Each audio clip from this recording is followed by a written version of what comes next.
Hi everyone, it's Natalie. I just got back from my first cruise. I went to Mexico and this is one of the colorful outfits that I got. We had an excursion stop in Cozumel and I just love how colorful the culture is there. It's really beautiful.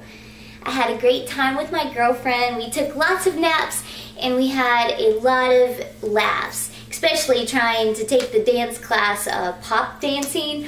It's a form of hip hop, as you probably know, on the boat. And that had to have been pretty funny to have seen us trying to do that. But anyway, one of my favorite things in the whole world is having a good belly laugh. There is nothing better than a good, heartfelt belly laugh. I love to hear other people, and I love to experience it myself.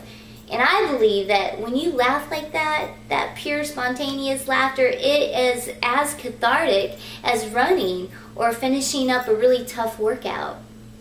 If you are in a funk in life and you just can't seem to get out of it, you know, we sometimes get there. Or if you're in this fighting loop with your guy or your lady, or you're having a work conflict, do you know that laughter really does give you your power back? It has this way of giving you perspective and you can deal with things better. And, you know, I'm just going to throw this out there, but if you've been fighting nonstop with your spouse, I'm just suggesting that maybe you should try arguing without your clothes on. I guarantee that will definitely change your state of being, for sure. Well, you know, you wouldn't think, but working for hospice, I have a lot of funny memories. A lot of humorous things happen to me that maybe at the time don't seem as funny, but in retrospect, they just make me laugh. And one memory I have that this happened last year was, of course, I attend many funerals, as you would imagine, and I went to my patient's funeral home and I saw all these people, so I assumed I was in the right place. So I walked in and was trying to scope out the place to see if I recognized any of the family members, and I didn't see anyone that I knew. So I made my way up to the front and looked at this portrait beside of the casket, and I just wasn't seeing the resemblance to my patient. You know, at the moment, the wheels still aren't turning. I'm still not getting it. Well, finally, I get a view of the casket, and the person inside was not my patient. And finally, the light bulb went off. So I kind of tucked my head down and tried to make it out as incognito style as possible.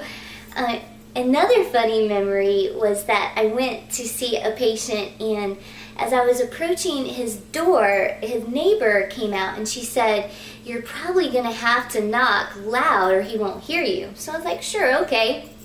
So I go to the door and boom, boom, boom, boom. I knocked on the door for a good few seconds, you know, and waited around, and finally he opens the door, and lo and behold, he's in his skivvies. I obviously woke him up out of a deep sleep, so I said to him, like, I can come back later, and he was like, oh no, come on in, have a seat, I'm gonna go walk in and get my pants on. And he's like, don't tell me your name, as he's walking to his bedroom. He's like, don't tell me your name, let me guess it. And he was guessing, he was dancing all around my nickname. He was saying, Rainbow, Star, and I was like, you're getting hot. Well, he named Sunshine. I was pretty amazed by that. And just this past week, the social worker and we went to see a patient, and the husband greeted us outside, and he said, just so you know, she had a rough night, so she's feeling kind of cranky.